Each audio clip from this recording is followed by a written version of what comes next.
और आज हम देखने जा रहे हैं एक बहुत ही बेहतरीन और डिस्टर्बिंग मूवी जिसका नाम है अ सॉ द डेविल। तो मूवी की शुरुआत में हम एक कार को सुनसान रास्ते पर जाता हुआ पाते हैं और फिर वो कार रुक जाती है क्योंकि उस गाड़ी का एक टायर पंचर हो गया था। इस कार में एक लड़की थी जिसका नाम जो यू था और वो अपने फियांसे किम को मदद के लिए कॉल लगा रही थी। जो यू जब अपने फियांसे से बात कर ही रही थी तब पीछे से एक स्कूल वैन आती है जिसमें से एक आदमी निकलकर जो यू के पास में आता है और पूछता है कि क्या वहाँ पर कोई प्रॉब्लम है, और वो बताती है कि गाड़ी का टायर पंचर हो गया है, लेकिन उसने अपने फियांसे से बात करके टो करने वाले ट्रक को यहाँ पर बुला लिया है। फिर जोंग उससे कहता है कि यहाँ पर बर्फ़ ज़्यादा पड़ रही है और शायद से ट्रक को आने में देर भी हो सकती है, और इसीलिए वो खुद ही टायर को चेक करने लग जाता है।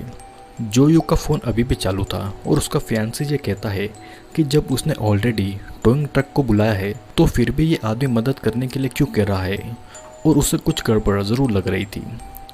जो यू कुछ देर अपने फियांसे से बात करके फ़ोन काट देती है और फिर जोंग उससे कहता है कि उसकी गाड़ी का टायर पूरी तरह से ख़राब हो चुका है। जो यू उस आदमी को उसकी मदद के लिए थैंक यू कहकर ये बोलती है कि कुछ ही देर में टोइंग ट्रक यहाँ पर आ जाएगा, जिसके बाद में वो आदमी उसे बड़ी अजीब तरह से देखकर अपनी वैन में बैठ जाता है, लेकिन वो जाता नहीं है, उसी वैन में ही बैठा रहता है। जिसके बाद में जोयू को भी डाउट होता है कि कुछ गड़बड़ ज़रूर है। वो अपनी कार स्टार्ट करने की कोशिश कर ही रही थी, लेकिन सडनली जोंग उसके पास आकर कार का शीशा तोड़ देता है और गाड़ी में घुसकर जोयू पर भी अटैक करके उसे घायल कर देता है। जिसके बाद में वो जोयू को अपने साथ में ले जाता है। जब जोयू को होश आता है तो वो एक बड़ी अजीब जगह पर थी और जोंग ने उसे बंदी बनाकर रखा हुआ था। यहाँ पर लाने के बाद में ये आदमी पहले जोयू का रेप करता है, जिसके बाद में जोयू बहुत डर गई थी। वो समझ गई थी कि ये आदमी अब उसे मारने वाला है, और वो उसे बताती है कि वो प्रेग्नेंट है और उसके पेट में एक बच्चा भी है और इसीलिए वो उसे छोड़ दे। लेकिन फिर भी जोंग उस पर दया नहीं करता और उसे बेरहमी से मार डालता है। फिर कुछ दिनों के बाद में पुलिस को जोयू की बॉडी टुकड़ों टुकड़ों में मिलती है, जिसे देखकर उसके पिता रो पड़ते हैं। और जोयू के पिता खुद 30 सालों से डिटेक्टिव थे और उन्हें यह दुख था कि डिटेक्टिव होने के बाद भी वो अपनी बेटी के लिए कुछ भी नहीं कर पाए। वे किम से माफ़ी मांगते हैं कि वो जोयू को नहीं बचा पाया। किम जोयू का फियांसे था, वो उसे बहुत प्यार करता था और वो अपने फियांसे की मौत से बहुत टूट गया था और डिप्रेस्ड भी रहने लगा था। वो छुप छुप कर रोता था, लेकिन उसने कभी भी किसी को अपने आंसू नहीं दिखाए थे। फिर हम देखते हैं कि किम ने अपनी नौकरी से 2 हफ्तों की छुट्टी ली हुई है और किम नेशनल इंटेलिजेंस एजेंसी का एक एजेंट था। फिर एक दिन किम से उसका फ्रेंड मिलता है और उसे एक कैप्सूल देकर कहता है कि जिस किसी के पास भी एक कैप्सूल होगा वो उससे हर वक्त ट्रैक कर सकता है और उसके आसपास की ऑडियो को भी सुन सकता है। लेकिन अगर किसी को इस बारे में पता चल गया तो वो दोनों परेशानी में आ जाएंगे। किम उसके दोस्त को विश्वास दिलाता है कि किसी को कुछ नहीं पता चलेगा और वो वहाँ से चला जाता है। फिर किम के फादर इन लॉ यानी कि जोयू के पिता किम से जोयू के मर्डर के बारे में बात करते हैं और वो ये बताते हैं कि उसने इस केस से रिलेटेड 4 लोगों का पता लगाया है, और किम उनके फ़ोटोज़ लेकर वहाँ से निकल जाता है। जिसके बाद में किम उन 4 में से 2 लोगों को बड़ी बेरहमी से टॉर्चर करता है और किम को पता लगता है कि उनमें से किसी को भी कुछ नहीं पता। अब किम तीसरे आदमी के घर जाता है जहाँ पर उसे ये पता लगता है कि वो बहुत पहले ही अपना घर छोड़कर चला गया है और इस बारे में उसके घर वालों को कुछ भी नहीं पता। फिर किम जब उसके घर से निकल रहा था तो वो उस तीसरे आदमी के बेटे को देखता है। वो उससे उसके पिता के बारे में पूछता है, जिस पर वो छोटा बच्चा किम को एक लोकेशन देता है। जब किम उस लोकेशन पर जाता है तो वहाँ पर देखता है कि उस जगह पर लड़कियों की कई सारी चीज़ें पड़ी है। किम वहाँ पर और भी छानबीन करता है और उसे एक गटर से जोयू की रिंग मिलती है जो कि उसने जोयू को दी थी, और किम समझ जाता है कि ये जोयू के कातिल का ही घर है। नेक्स्ट सीन में हम उसी किलर जोंग को देखते हैं जो कि अपनी वैन में था और उस वैन में कई सारी लड़कियां थी जिसे वो बड़ी अजीब नज़रों से देख रहा था। और हम देखते हैं कि रात के समय उस स्कूल बस से एक लड़की मिसिंग थी जिसे जोंग ने किडनैप कर लिया था। वो इस लड़की को अपने घर लेकर आता है और उसे सेक्सुअली एब्यूज़ कर रहा था। तभी कोई उसका नाम पुकारता है और जब जोंग वहाँ पर देखने जाता है तो वहाँ पर किम खड़ा हुआ था। जोंग किम से कहता है कि वो शायद पुलिस ऑफिसर होगा और फिर जोंग किम के ऊपर हंसी से अटैक करता है, लेकिन किम उससे बचकर जोंग को बुरी तरह से पीटता है। दोनों में बहुत भयंकर लड़ाई होती है और किम उसके मुंह को प्लास्टिक बैग से लपेटकर उसका दम घोट रहा था। और जब जोंग मरने ही वाला था तब किम उसे छोड़ देता है। किम एक बड़े से पत्थर से उसका सर कुचलना चाहता था, लेकिन अगेन वो ऐसा नहीं करता और वहीं पर रुक जाता है। जोंग बेसुध पड़ा हुआ था और किम उसके मुंह में वो कैप्सूल डाल देता है जिसके बारे में जोंग को नहीं पता लगता। और किम उस लड़की की जान बचाता है जिसे जोंग यहाँ पर लाया हुआ था। फिर कुछ घंटों के बाद में जब जोंग को होश आता है तो देखता है कि किम यहाँ से जा चुका है और उसके पास में एक लिफाफा पड़ा हुआ था जिसमें कुछ पैसे थे, जिसे देखकर जोंग को लगता है कि किम शायद एक साइको ऑफिसर था। फिर पैसे लेकर जोंग वहाँ से निकल जाता है और एक कार से लिफ्ट लेता है जिसमें कि 2 आदमी थे। लेकिन उसे नहीं पता था कि किम उसकी हर चीज़ को ट्रैक कर रहा था क्योंकि उसके पेट में वो ट्रैकिंग वाला कैप्सूल था। अब कार में आगे जाने के बाद जोंग कार में बैठे हुए 2 लोगों को भी मार देता है। और जब वो कार की डिक्की खोल रहा था तो वो देखता है कि उस कार की डिक्की में भी पहले से ही एक लाश मौजूद है। मतलब कि कार में बैठे हुए दोनों लोग भी उसी की तरह क्रिमिनल थे। जोंग इन तीनों की डेड बॉडी को यहीं पर छोड़कर खुद कार लेकर निकल जाता है। जोंग इंजर्ड था और कुछ दूर जाने के बाद में वो डॉक्टर के पास में जाता है ड्रेसिंग करवाने के लिए, जहाँ पर उसकी नज़र एक नर्स पर पड़ती है। जब नर्स एक खाली कमरे में जाती है तो वहाँ पर जोंग पहले से ही खड़ा हुआ था, जिसे देखकर नर्स डर जाती है। जोंग नर्स को डराकर उससे कहता है कि कल रात को वो एक लड़की के साथ में था और उसके साथ में मौज मस्ती करने वाला था, लेकिन एक आदमी ने आकर उसका प्लान चौपट कर दिया और अब वो उस नर्स के साथ में उसके आधे अधूरे काम को पूरा करेगा। नर्स जोंग को उसे छोड़ने को कहती है, लेकिन वो साइको था और वो एक इंसान के रूप में एक जानवर था। जब जोंग उस नर्स को भी सेक्सुअली एब्यूज़ कर रहा था तो पीछे से किम वहाँ पर आ जाता है और वो जोंग को फिर से खूब पीटता है। नर्स मौका देखकर वहाँ से भागने की कोशिश कर रही थी, लेकिन किम उसे रुकने का कहकर जोंग को तड़पते हुए देखने को कहता है और जोंग को कहता है कि ये तो बस शुरुआत है और ये इतनी जल्दी नहीं ख़त्म होने वाला है। और फिर किम जोंग के पैर में चाकू घुसाकर उसे तड़पाता है और जोंग दर्द के मारे बहुत ज़ोर ज़ोर से चिल्ला रहा था।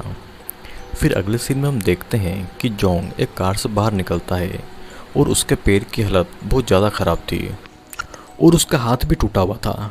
वो ठीक से चल भी नहीं पा रहा था और तो और उसे ये तक नहीं पता था कि किम उसके साथ में ये सब क्यों कर रहा है। उसे नहीं पता था कि किम उस तक हर बार कैसे पहुंच रहा है। जोंग ट्रैकर को ढूंढने के लिए अपने कपड़े और कार को चेक करता है, लेकिन उसे उसमें कुछ नहीं मिलता। और फिर जोंग दूसरी कार को रोकता है क्योंकि उसे ऐसा लग रहा था कि कार में ट्रैकर लगा हुआ है। इधर किम को उसके फादर इन लॉ का कॉल आता है। वो उसे कहते हैं कि जोंग को टॉर्चर करना बंद कर दे, उसे उसकी गलती की सज़ा मिल गई है और अब पुलिस उससे निपट लेगी। लेकिन किम नहीं रुकना चाहता था। यहाँ पर जोंग एक रेस्टोरेंट में जाकर अपने दोस्तों से मिलता है, जिनमें से एक लड़की थी और एक लड़का। वो दोनों भी जोंग की ही तरह साइको थे। जोंग उन दोनों को अपनी कहानी बताता है कि कैसे एक आदमी उसे बार बार टॉर्चर कर रहा है और हर बार उसे छोड़ देता है। जोंग का फ्रेंड उससे कहता है कि वो बस उसे डराना चाहता है और शायद ऐसा हो सकता है कि वो उसके द्वारा मारे गए लोगों का कोई परिवार वाला हो। जोंग अपने घर पे जाकर सोचता है कि किम कौन हो सकता है। तब उसे किम के हाथ की रिंग याद आती है और वो समझ जाता है कि किम उसे इतना टॉर्चर क्यों कर रहा है। और जिस घर में जोंग और उसके दोस्त रुके हुए थे, वहाँ के ओनर को जोंग के फ्रेंड ने कैप्चर कर लिया था और उसकी बेटी को भी पकड़कर वो लेकर आता है और वो उसे मारने ही वाला था, लेकिन किम वहाँ पर पहुँच जाता है। जोंग का फ्रेंड ये देखकर चौंक जाता है कि किम बिना शोर मचाए यहाँ तक कैसे आ गया, जिसके जवाब में किम कुछ नहीं कहता और उसे खूब पीटता है। वहाँ पर जोंग भी पहुँच गया था, लेकिन वो भी किम का कुछ नहीं बिगाड़ पाता। किम उन सभी को इतना बुरी तरह से पीटता है कि वो फिर कभी किसी को नहीं मार पाएंगे। किम ने सभी को इतना ज़्यादा टॉर्चर किया था कि वो बस मरे नहीं थे। फिर अगले दिन इस घर में पुलिस आती है, लेकिन जोंग यहाँ पर नहीं था। उसे किम दूसरे हॉस्पिटल में ले गया था। किम भी इंजर्ड था और उसका दोस्त उससे कहता है कि वो जोंग को छोड़ दे, लेकिन किम नहीं मानता और वो उससे कहता है कि उसे जुर्म की सज़ा मिलना अभी बाकी है। फिर किम का फ्रेंड कहता है कि वो कैप्सूल तब तक काम करता रहेगा जब तक कि वो उसके पेट से बाहर ना निकल जाए। फिर किम जोंग को देखता है जो कि बेसुध पड़ा हुआ था, लेकिन जोंग बेहोश नहीं था, वो बस बेहोश होने का नाटक कर रहा था। वो उन दोनों की सारी बातें सुन लेता है और उसे ये भी पता लग जाता है कि किम उसकी लोकेशन हर बार कैसे पता लगा लेता है। और हम देखते हैं कि एक बार फिर किम जोंग को उठाकर एक सुनसान जगह पर फेंक देता है ताकि वो फिर से क्राइम करे और वो उसे एक बार फिर से सबक सिखा सके। लेकिन इस बार जोंग को सब पता लग गया था कि किम कौन है, वो उसे टॉर्चर क्यों कर रहा है और उसने उसकी बॉडी में ट्रांसमीटर लगाया हुआ है। किम उसकी सारी बातें सुन सकता था और फिर जोंग कहता है कि उसे पता है कि किम ने उसके अंदर ट्रांसमीटर लगाया हुआ है और उसने ऐसा गेम अपनी पूरी लाइफ में कभी नहीं खेला है। उसे ये भी पता लग गया है कि वो जोंग यू की मौत का बदला ले रहा है, लेकिन अब खेल में और ज़्यादा मज़ा आएगा। उसे ये भी पता है कि जोंग यू का घर कौन सा है और किम को अफसोस होने वाला है, क्योंकि उसके पास इतने सारे मौके थे जोंग को मारने के लिए, फिर भी उसने उसे नहीं मारा और ज़िंदा छोड़ दिया। जोंग किम के दिल को चोट पहुंचाने के लिए उससे कहता है कि जब वो उसके फियांसे को मार रहा था तो उसने उससे एक बात कही थी कि वो प्रेग्नेंट है, जिसके बारे में शायद उसने किम को भी नहीं बताया था। जोंग यू ने उसे ज़िंदा छोड़ने की मिन्नतें मांगी, लेकिन उसने उसे नहीं छोड़ा और फिर जोंग एक मेडिकल स्टोर में जाकर खूब सारी लूज मोशन की दवाइयाँ खा लेता है, जिससे कि उसे लूज मोशन होता है और वो उस कैप्सूल को दूसरे आदमी में डाल देता है। अब किम को ये नहीं पता था कि जोंग आखिर कहाँ है, इसीलिए वो उसके फ्रेंड से जोंग के बारे में पूछता है और वो बताता है कि जोंग बहुत ही खतरनाक साइको है। किम ने उसे जितना टॉर्चर किया है वो उससे कई ज़्यादा उसके फियांसे की फैमिली को टॉर्चर करेगा। वो उन सभी को भी मार देगा और ऐसा करने के बाद में किम ने उसे पकड़ा तो उसका उससे कोई फ़ायदा नहीं होगा, और अगर वो जोंग यू की फैमिली तक पहुंच गया तो वो उन्हें तड़पा तड़पा कर मारेगा। और इसीलिए किम जोंग के पहुंचने से पहले उसके फियांसे के घर निकल जाता है, लेकिन जोंग पहले ही पहुंच चुका था। जोंग ने जो यू के फादर को मार मार कर बुरी तरह से घायल कर दिया था और उसने जो यू की बहन को भी मार दिया था, जिसके बारे में जानकर किम को भी बड़ा अफसोस होने लगा था कि शायद उसने उसे पहले ही मार दिया होता तो आज ये दिन नहीं आता। और अब जोंग पुलिस के आगे सरेंडर करने वाला था ताकि किम उसे कभी नहीं पकड़ सके, और वो जल्दी से पुलिस को कॉल करके अपनी लोकेशन बता देता है ताकि पुलिस उसे यहाँ से ले जाए और वो किम के हाथ कभी न आए और इस गेम में वो किम को हरा दे। जोंग बाहर खड़ा हुआ पुलिस का इंतज़ार कर रहा था और पुलिस भी उसे पकड़ने के लिए उसकी ओर आ रही थी, लेकिन पुलिस के पकड़ने से पहले ही किम वहाँ पहुँच जाता है और जोंग को कार में डालकर उसे उसी जगह लेकर आता है जहाँ पर जोंग ने उसके फियांसे को मारा था। किम जोंग को उसी जगह पर बांधता है जहाँ पर वो सभी लड़कियों को लाकर मारा करता था, और अब किम उसे लगातार टॉर्चर कर रहा था। जोंग उसे उसको मारने की भीख मांग रहा था, लेकिन किम अभी भी उससे यही कह रहा था कि वो उसे इतनी जल्दी नहीं मरने देगा। वो उसे तब तक तड़पाएगा जब तक उसकी ज़िंदगी में सबसे ज़्यादा दर्द महसूस नहीं होगा। वो उसे तब मारेगा जब उसकी ज़िंदगी में उसे सबसे ज़्यादा दुख महसूस होगा, जब उसकी आंखों में आंसू आएंगे, और वही उसका बदला होगा। जोंग अभी भी मौत की भीख मांग रहा था और कह रहा था कि उसमें और दर्द सहने की ताकत नहीं बची हुई है। और अब किम उससे कहता है कि जोंग ने कई लड़कियों से यही सुना होगा कि वो उन्हें छोड़ दे और अब उसे ये दर्द खुद महसूस करना होगा। लेकिन जोंग ये सुनकर हंसने लगा था। वो कहता है कि उसके अंदर कोई डर नहीं है और ना ही उसे किसी चीज़ का दुख होगा। फिर हम देखते हैं कि किम उसे वहीं पर बांध देता है और उसके मुंह में एक रस्सी डालता है, और अगर जोंग उसके मुंह में फंसी हुई रस्सी को छोड़ेगा तो ऊपर लटकी हुई ब्लेड नीचे गिरेगी और उसकी गर्दन वहीं पर कट जाएगी, और अगर किसी ने दरवाज़ा भी खोला तो भी रस्सी खिंच जाएगी और फिर से ब्लेड की रस्सी खींचेगी और जोंग की गर्दन कट जाएगी। जिसके बाद में सब कुछ सेट करके किम वहाँ से चला जाता है। फिर पीछे से एक टैक्सी आती है जिसमें जोंग की फैमिली और उसका बच्चा था, और वो उसी घर में एंटर हो रहे थे जहाँ पर अंदर जोंग ये कह रहा था कि वो किसी से नहीं डरता। किम ने ट्रांसमीटर खुद अपने पास में रखा हुआ था और जोंग के पास में स्पीकर छोड़ दिया था ताकि जोंग किम की आवाज़ सुन सके। किम कहता है कि जोंग की फैमिली और बच्चा दरवाजे के बाहर खड़े हैं। उन्हें पता है कि जोंग अंदर है और अगर वो अंदर आए तो रस्सी खींचेगी और जोंग मर जाएगा, और अगर जोंग ने रस्सी छोड़ दी तो ब्लेड ऊपर से आकर उसकी गर्दन काट देगी। और बस इसी पल जोंग को अपनी मौत का डर लग रहा था, वो भी अपने बच्चे के हाथों। उसने कई लोगों को मारा था और अब उसकी खुद की ऐसी हालत है। वो ज़ोर से चिल्लाकर कहना चाहता था कि दरवाज़ा ना खोले, लेकिन अगर वो रस्सी छोड़ देता तो भी मारा जाता। और जैसे ही जोंग की फैमिली दरवाज़ा खोलती है, जोंग के मुंह की रस्सी छूट जाती है और ब्लेड एकदम से नीचे आकर जोंग की गर्दन उसके सिर से अलग कर देती है। और ये सारी हरकतें किम अपने हेडफोन्स में सुन रहा था और उसकी आंखों में भी आंसू थे, क्योंकि उसने अपना बदला तो ले लिया लेकिन उसने सब कुछ खो दिया। इस मूवी का टाइटल है आई सॉ द डेविल, और इस मूवी में कई लड़कियों ने जोंग की आंखों में डेविल को देखा और जोंग ने किम को डेविल के रूप में देखा।